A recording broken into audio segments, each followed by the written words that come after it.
चरण कमल चिन्मकरन्दाय भक्त जन मानस निवासाय श्री रामचंद्राय श्रुति स्मृति पुराणामालयं करुणालयं नमामि भगवत्पादं शंकरं लोकशंकरं शंकरं शंकराचार्यं केशवं बादरायणं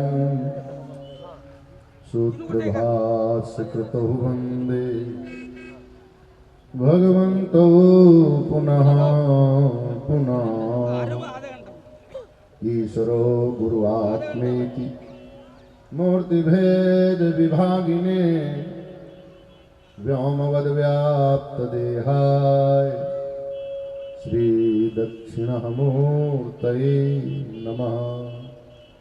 आत्मैक्यतां ज्ञाननिधो निमग्नो ब्रह्मांड भांडो उदरवर समानाम् अद्वैत सिद्धांत प्रदातताम् वरं ते शंकराचार्य नमामः।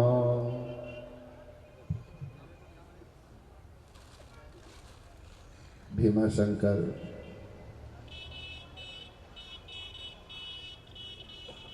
मंदिर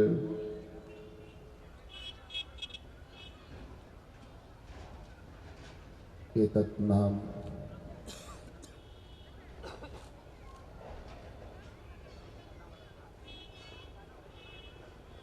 ज्योतिर्मय स्वरूप भगवान शिव के पावन नामांतर श्री भीमाशंकर महादेव एतत् स्थान रामगंज मंडी कोटा ग्रामीण राजस्थान के पावन धरा मंदिर के समस्त पदाधिकारीगण इन संपूर्ण आयोजन के साथ माताजी सम्मानीय श्री महंत भगवान दास जी महाराज पंचमुखी हनुमान मंदिर लेडी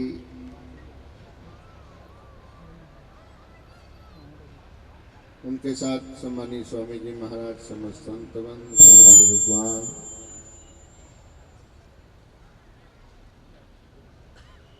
यज्ञ के आचार्य पंडित राम रतन जी उनके सभी सहयोगी विद्वानगण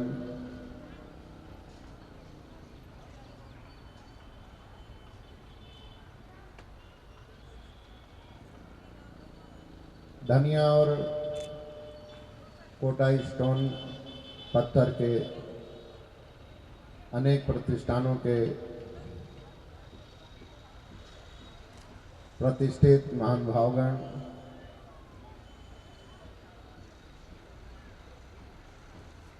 शिवरात्रि के पावन पर्व पर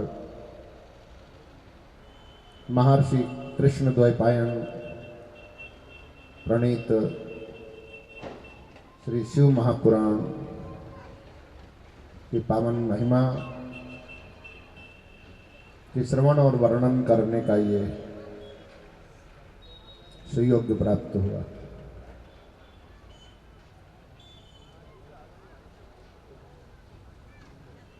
महाप्राज्ञ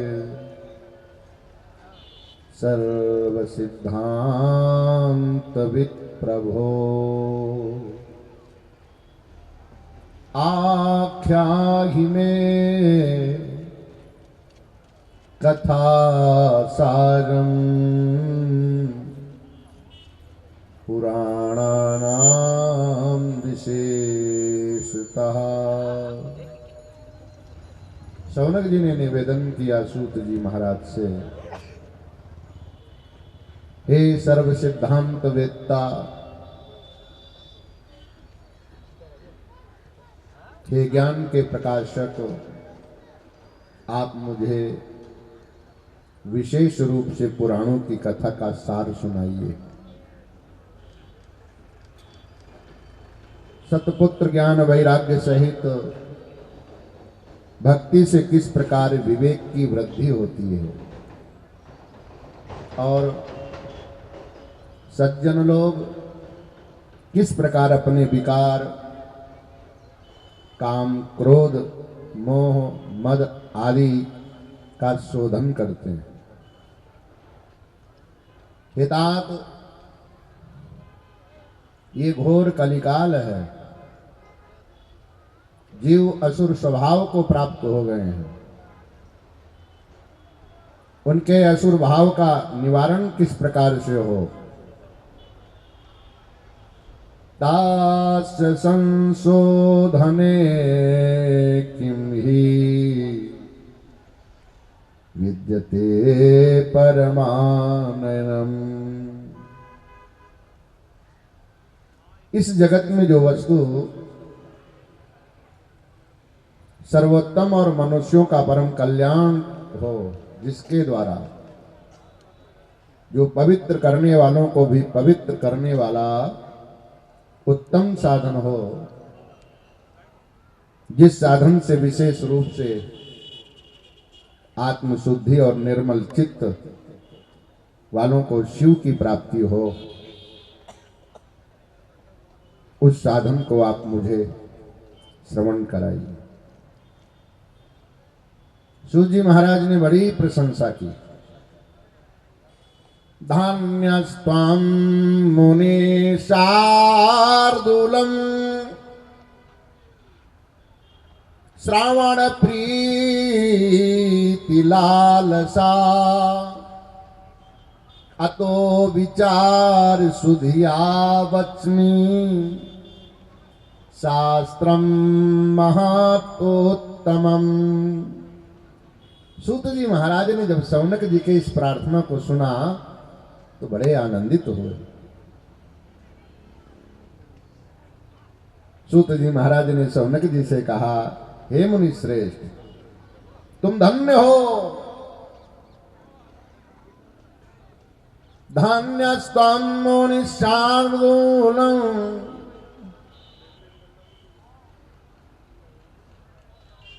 अरे सिंह,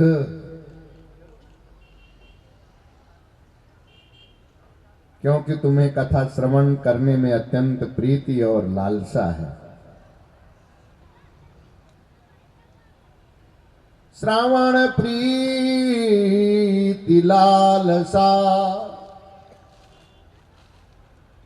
शिव की महिमा सुनने की तुम्हारी प्रीति और लालसा है। इसलिए मैं अपनी बुद्धि से विचार कर सर्वोत्तम सर्वशास्त्र सम्मत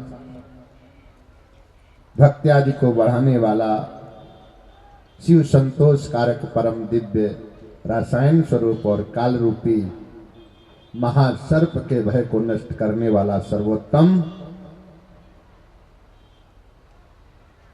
जो शिव का चरित्र है, जो शिव की महिमा है, जो शिव पुराण के नाम से प्रसिद्ध है, उसका मैं वर्णन करता हूं।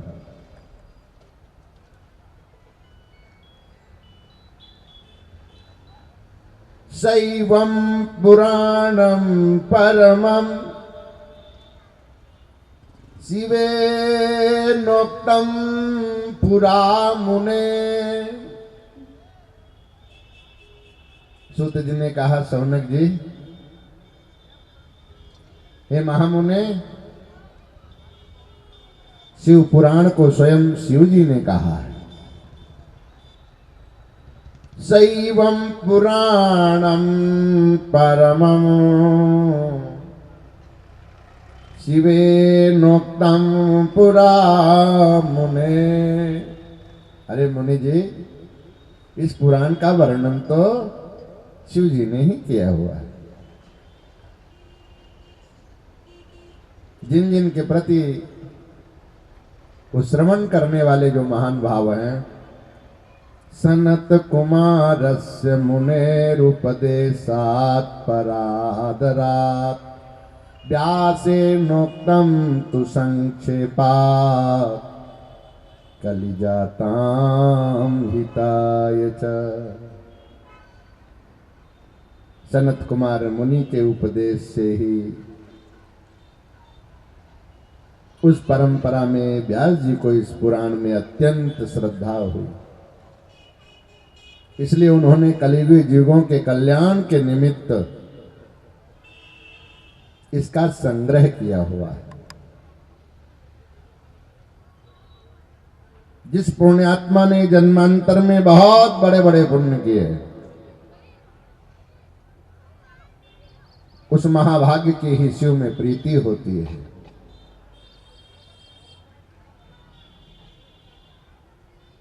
श्रृणुयात्तं परादरात्,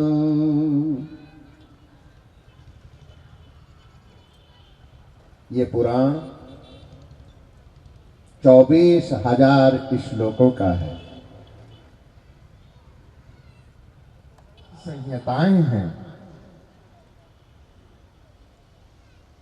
शिव पुराण में 24,000 श्लोक हैं। तृतीया श्रत रुद्राख्या कोटि रुद्रा चतुर्थिका पंचम उमा संहितोक्ता षष्ठी कैलास संहिता सप्तमी वायवी व्याख्या सप्तवई संहिता है। इस पुराण को 7 संहिताओं में शिव जी ने पूर्ण किया हुआ है। इसमें ज्ञान, वैराग्य तथा भक्ति, इन तीनों का वर्णन है। इसलिए इस पुराण का शृणुयात्तं समादरात्, आदर के साथ इसका श्रवण करना चाहिए। पहली जो संहिता है उसका नाम विद्वेश्वर संहिता है। विद्वेश्वर संहिता ज्ञान, पहली जो संहिता है उसको विद्वेश्वर संहिता के नाम से पुकारा गया। द्वितीय रुद्र संहिता और दूसरी रुद्र संहिता है। तृतीय सतरुद्र संहिता, तीसरी सतरुद्र संहिता है। चौथी कोटि रुद्र संहिता, पांचवी उमा संहिता, छठी कैलाश संहिता और सातवीं वायवी संहिता है। इस प्रकार इसमें 7 संहिताएं हैं। 7 संहिताओं से युक्त ये पुराण शिव पुराण के नाम से, शिव की महिमा से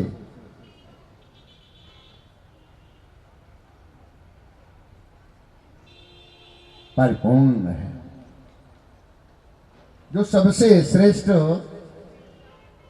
उत्तम गति प्रदान करने वाले परब्रह्म परमात्मा के सदस्य कहा गया है।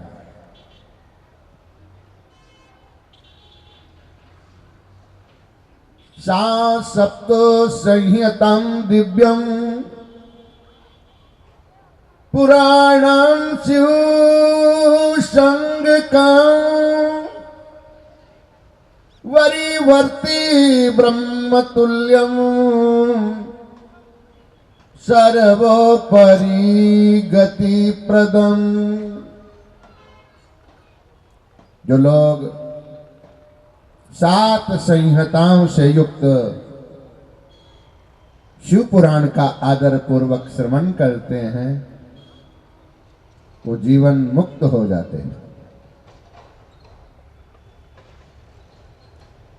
परिपूर्ण पठेद यस्तु परिपूर्ण श्रवणेद यस्तु सा जीवन मुक्त उच्यते।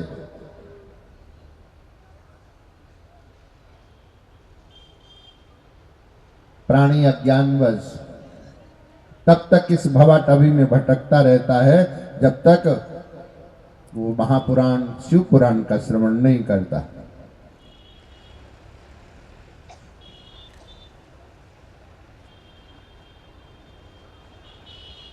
सही सेव्यं सदा परम वस्तु सतां समर्च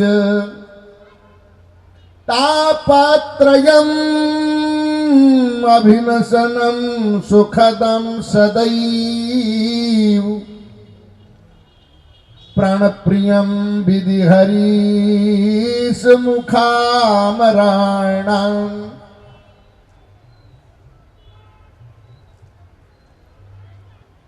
ध्यान देना,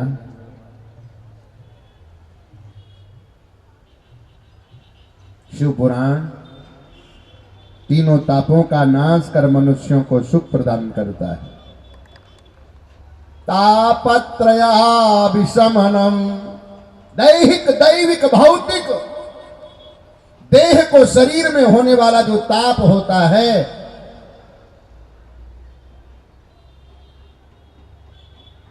उसको दैहिक बोलते हैं।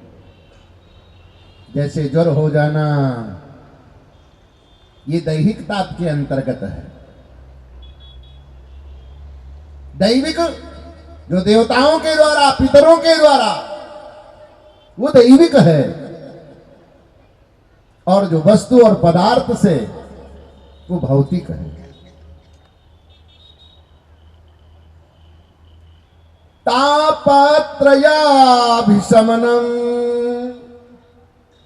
अगर ज्वर की पीड़ा को भी निवृत्त करना है तो भगवान शिव की प्रार्थना करना है।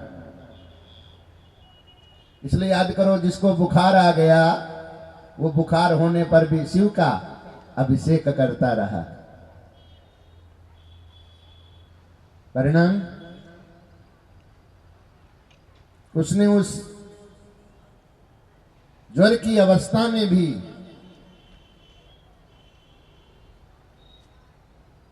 भगवान का स्मरण किया और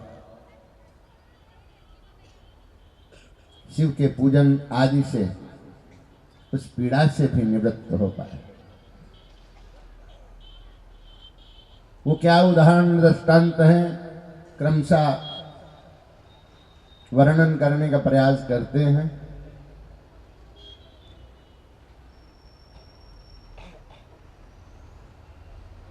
ब्रह्मा विष्णु और रुद्र देवताओं के लिए तो प्राण के समान प्रिय है। शैवं पुराणमिदिमात्मविदां वरिष्ठं सदा परं पस्तु सदा समर्च। सदा जिन्होंने अर्चना की है ब्रह्मा विष्णु रुद्र आदि ने, ब्रह्म ज्ञान में सर्वश्रेष्ठ और सेवन करना चाहिए। वंदे शिव पुराणम ही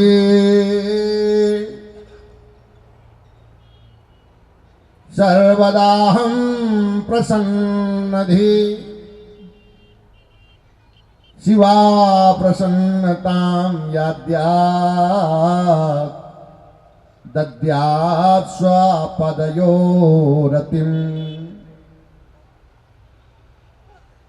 सूत जी महाराज ने पुनः शौनक जी से प्रार्थना की, हे महर्षि, मैं इस पुराण को बड़ी प्रसन्नता से प्रणाम करता हूं। सर्वदाहं प्रसन्न धे। शिव जी इसमें मेरे ऊपर प्रसन्न हो, अपने चरण कमलों की प्रीति मुझे प्रदान करें।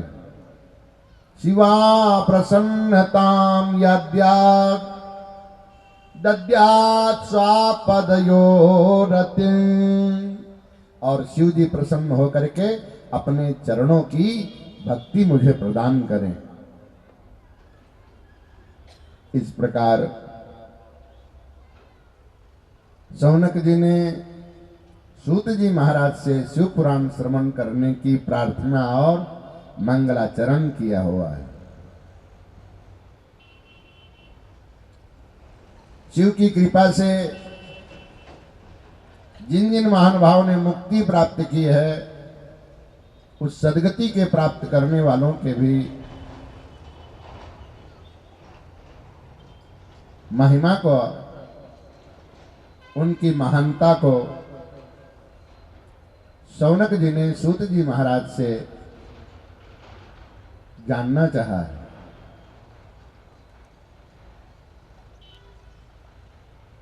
महाभाग कहते हैं, प्रार्थना के रूप में के विशुद्ध यत्त्वनया कथाया। हे भगवान, शिव की कथा, शिव की महिमा सुनने से कौन कौन पवित्र हुए हैं? ऐसे ऐसे पापी, जिन पापी शिव की पुराण, शिव की महिमा सुनने से ही पवित्र हो गए। कथया पापिना कलहू।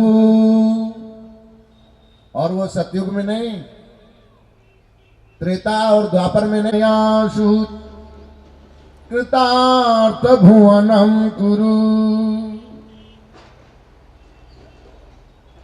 आप हम पर कृपा कर कली में इस कथा के श्रवण से किस प्रकार के पापी शुद्ध हुए हैं, जिससे ये जगत कृतार्थ हुआ है। सूत जी महाराज शौनक जी के प्रति उपदेश करते हुए अपने हृदय के उद्गार के साथ शिव की महिमा की अभिव्यक्ति करते हैं। आप क्रतो दुराचार रता खला कामादि निर्ता नित्यं तेऽपि शुध्यन्ति अनेन वै। जो मनुष्य पापी हैं,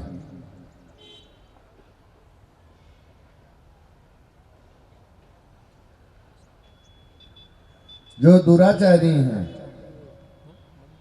जो खल हैं, जो निरंतर काम आदि में आसक्त हैं, शिव की महिमा को हृदयंगम करने से पवित्र हुए हैं।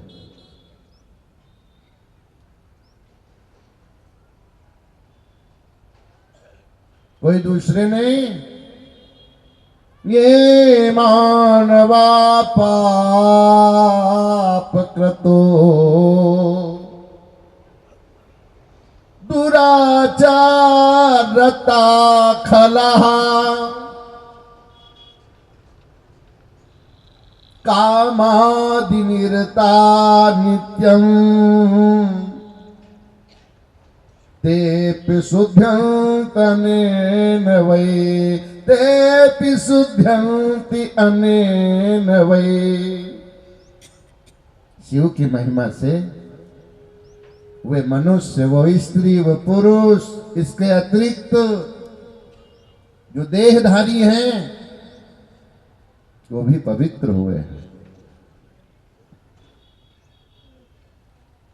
ज्ञान यज्ञ परोयम वै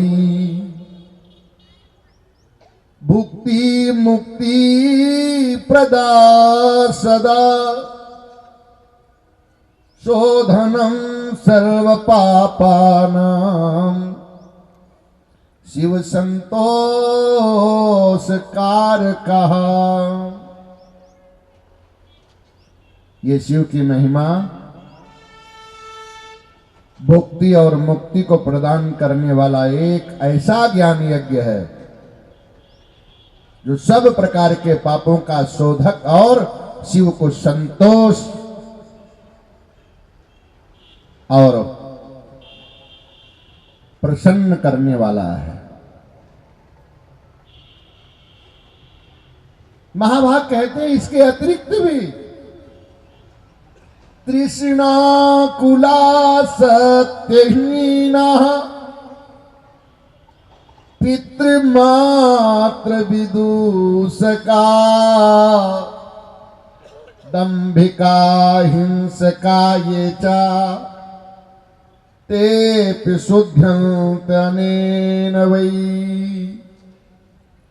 तृष्णा से व्याकुल, सत्यहीन, माता पिता की निंदा करने वाले, दंभी, दंभ शरीर से होता है। जो लोग शरीर से दिखावा करते हैं, प्रदर्शन करते हैं, वो दंभी कहे जाते हैं। दंभ शरीर से, कपट मन से, पाखंड वाणी से। शरीर से तीन ही क्रिया होती है।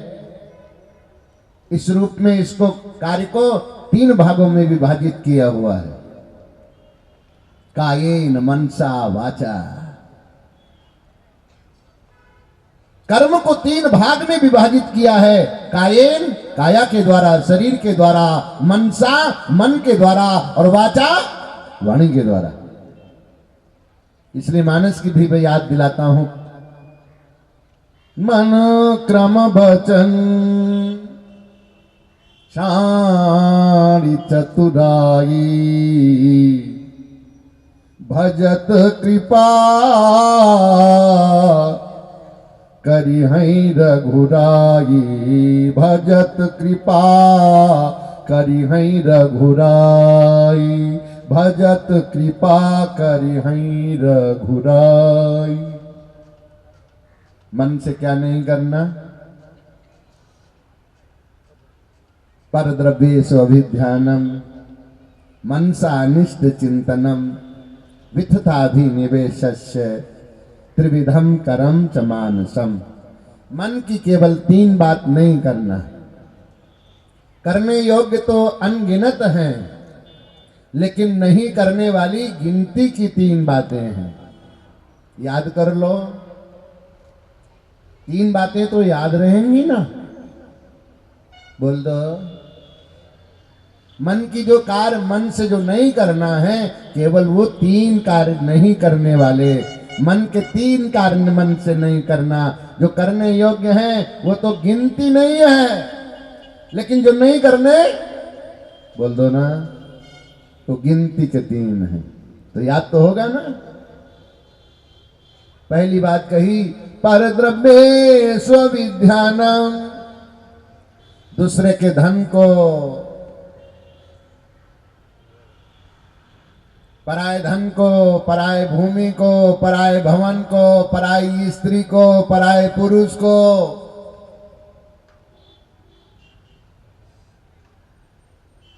मन से नहीं ध्यान करने का मतलब क्या है? पहली बात क्या कही मन की? परद्रव्येषु अभिध्यानम। दूसरे का धन जो है उसे अपनाने के लिए मन में नहीं सोचना है। कोई दूसरे का धन है, दूसरे का धन, दूसरे की भूमि, दूसरे का भवन, दूसरे का पति, दूसरे की पत्नी, ये सब पर द्रव्येषु, ये पराई वस्तु हैं, पराय पदार्थ हैं। इसलिए पराय जो दूसरे के हैं उन्हें पाने की इच्छा नहीं करना है। जो अपना है वही पाना। बोल तो दो। जो आपका है वही पाना। दूसरे का जो है उसे पाने की इच्छा भी, आवाज नहीं आई, यही शिव पुराण है। दूसरे की भूमि नहीं, दूसरे का भवन नहीं, दूसरे की वस्तु नहीं, दूसरे का पदार्थ नहीं, दूसरे की पत्नी नहीं, दूसरे का पति नहीं, अपनी पत्नी अपना पति। बोल तो दो ना, यही बात है। अपनी वस्तु अपना पदार्थ।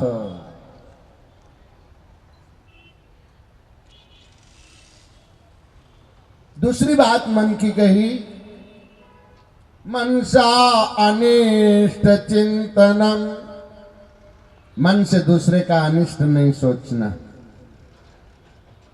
दूसरे का कार्य बिगड़ जाए, दूसरे की बात खराब हो जाए, दूसरे की संपत्ति नष्ट हो जाए, ऐसा नहीं सोचना। वित्तता भी निवेशस्य,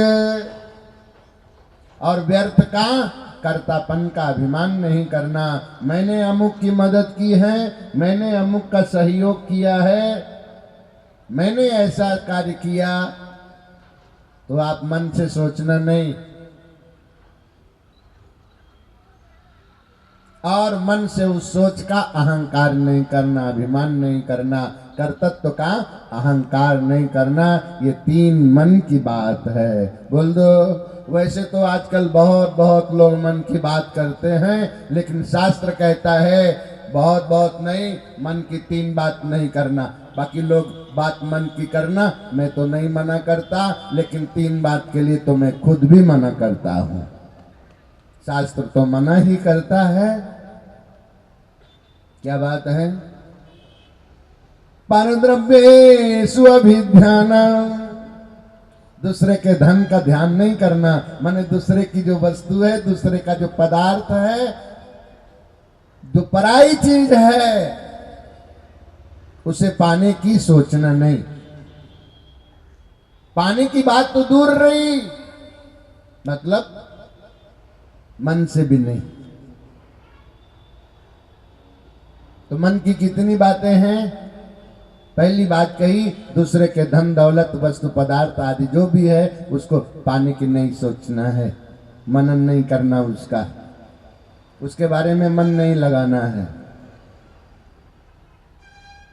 दूसरे का अनिष्ट नहीं, और कोई भी कार्य आपने किया है उसका अहंकार नहीं। ये मन की तीन बात त्याज्य बताइए।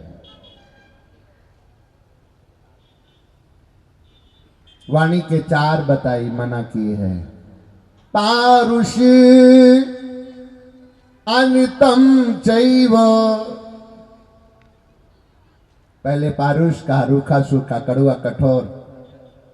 कड़वा नहीं बोलना, कठोर नहीं बोलना, पर अवसर दिया है शिक्षा के लिए, अनुशासन के लिए, किंतु इसके अतिरिक्त कड़वा बोलने का, गाली बकने का, कह दो, हम नहीं सुन पाए। गाली नहीं बकनी। पर आपको लगता है कि गाली, तो गाली गाने का अवसर दिया है, पर गाली चिल्लाने का नहीं। कह दो के रूप में गाली, कड़वी बात गा करके कह सकते हो, पर कड़वी बात चिल्ला कर नहीं कह सकते हो। चिल्लाने पर मना किया गया है, पर गाने पर मना नहीं किया। गाली कह तो दो ना। तो मिथिला में तो गाली अयोध्या के राजाओं को भी सुनाई गई है। मिथिला में आज भी विवाह में गाली गाई जाती है। क्यों? वो पारुष नहीं है, वो मधुर है। शब्द कड़वे हैं, शब्द कठोर हैं, लेकिन पद्धति विनम्र है, विनीत भाव से। गाली बोलने वाले को क्या मिलता? मैं नहीं कह सकता। गाते हैं तो भेंट मिलती है, उपहार मिलता है, और गाली बोलते हैं तो नारायण। आप समझना मैं इशारे पर भी क्यों कहूं।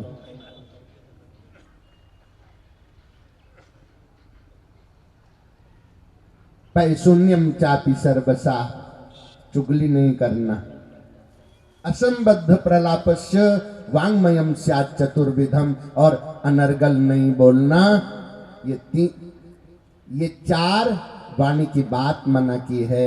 हमने पीछे चर्चा की, दोबारा याद दिला देता हूं, मन की 3 बातें मना की हैं।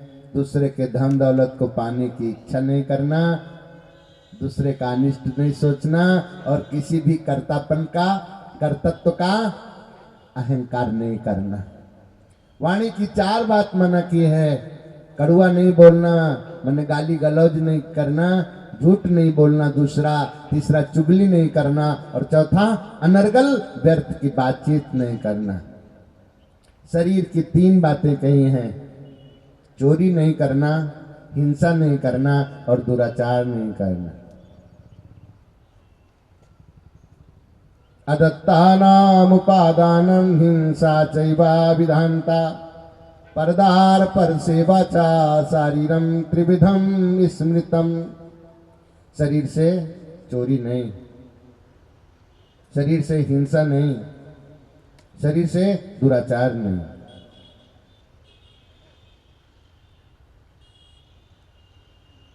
महाभाग सूत जी महाराज ने शौनक जी को उपदेश किया।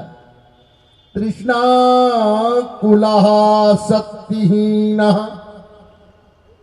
मात पितृ विदूषकाः दंभिका हिंसका ये च ते शुद्धंतनेन वै। जो मनुष्य पापी हैं, दुराचारी हैं, खल तथा निरंतर कामादि में आसक्त हैं, वो भी शिव की महिमा से पवित्र हो जाते हैं, श्रवण करते हैं। तृष्णा से आकुल, शक्तिहीन, माता पिता की निंदा करने वाले, दांभिक जो दंभी हैं, हिंसक भी शिव की महिमा से शुद्ध हो जाते हैं। स्ववर्णाश्रम धर्मेभ्यो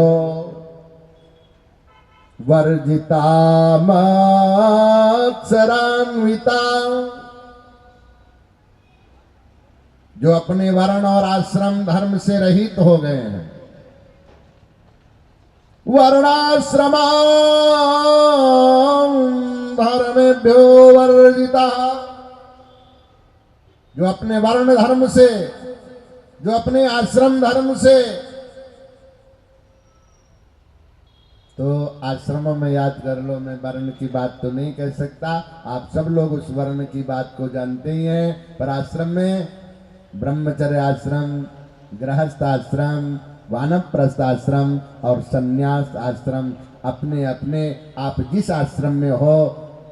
ब्रह्मचर्य आश्रम में बालक बालिका हैं तो ब्रह्मचर्य आश्रम का पालन कीजिए, गृहस्थी हैं तो गृहस्थ आश्रम का पालन कीजिए, और विरक्त हैं, वानप्रस्थी हैं तो विरक्तता का, और संन्यस्त हैं तो संन्यास का पालन कीजिए। स्ववर्णाश्रम धर्मेभ्यो वर्जिता मत्सरान्विता। जो मत्सर ग्रस्त हैं वे कली काल में इस ज्ञान यज्ञ से शुद्ध हो जाते हैं। ज्ञान यज्ञेन तेनेयं समुपुनन्ति कलावपि। छलच्छद्मकरा ये चा क्रूरा सनिर्दयः।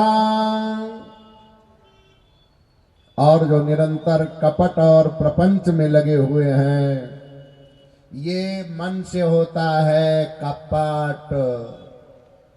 दोबारा बोल रहा हूं,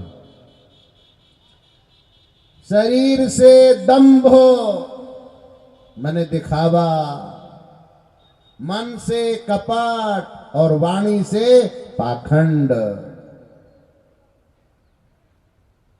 तो जो कपट और प्रपंच में लगे हुए हैं, छल छद्म करा चाहिए, ये चा क्रूरा सनिर्दया। और जो क्रूर और निर्दयी हैं वे भी शिव की महिमा से, श्रवण करने से पवित्र हो जाते हैं। ब्रह्मात् पुष्टा सततम व्यभिचारास्ताश्च ये। जो ब्रह्मस्व का अपहरण कर उससे पुष्ट हो रहे हैं, जो ब्राह्मण का धन हरण कर रहे हैं, ब्राह्मण की कन्या हरण कर रहे हैं, ब्राह्मण की गाय हरण कर रहे हैं, ब्राह्मणों का पोषण हरण कर रहे हैं, और जो दुराचारी व्यभिचारी हैं, सदा पापरता ये चा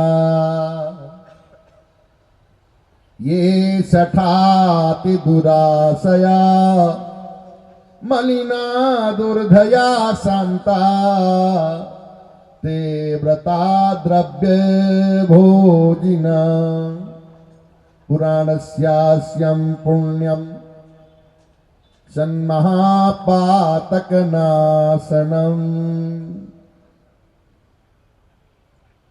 जो सदा पापी और मलिन अंतःकरण वाले हैं, जो मलिन दुष्ट स्वभाव से युक्त निस्तेज और देवताओं के द्रव्य को खाने वाले हैं, वे भी कलयुग में शिव की महिमा से शुद्धता को प्राप्त करते हैं। शिव पुराण का विशेष पुण्य कहा है, मुक्ति भुक्ति प्रदम चैव शिव संतोष हेतुकम। ये शिव पुराण मुक्ति भुक्ति प्रदान करने वाला और भगवान शिव को प्रसन्न करने वाला है।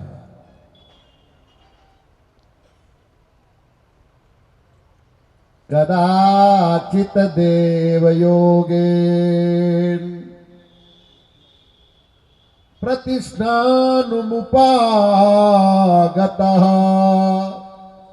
शिवालयं ददर्शौ तत्र साधु जनाव्रतम। एक बहुत पुराना इतिहास है। जब कोई घटना घटित होती है और उस घटना का वर्णन किया जाता तो इसको इतिहास कहा जाता है। तो पुरानी घटना है, पर उस पुरानी घटना को आज आप श्री भीमाशंकर महादेव मंदिर के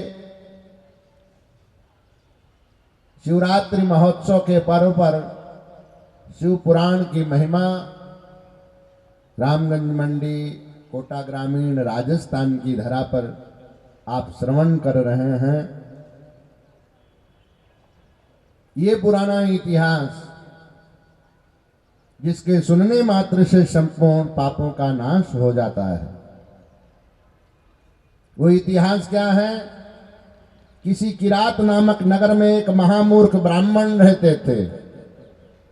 वो बहुत दरिद्र थे, रसों लवण आदि का विक्रय करते थे, देवताओं और धर्म के विरुद्ध सदैव आचरण किया करते थे। न तो वो कभी स्नान करते, न कभी संध्या वंदन करते। वैश्य वृत्ति क्रय विक्रय पशुपालन आदि से ही जीविका का उपार्जन किया करते थे। विश्वस्त जनों को नित्य ठगते थे। उनका नाम देवराज था। वह ब्राह्मण क्षत्रिय वैश्य और अन्य जातियों को नाना प्रकार के छल कपट से बदकर उनका धन हरण कर लेता था। इस प्रकार उसने अधर्म द्वारा बहुत सी संपत्ति एकत्र कर ली, किंतु उस पापी के धन का कुछ भी अंश कभी पुण्य के कार्य में नहीं लगा। किसी दिन वो ब्राह्मण तालाब में स्नान करने के लिए गया तो वहां सोमवती नाम की वेश्या को देखकर व्याकुल हो गया।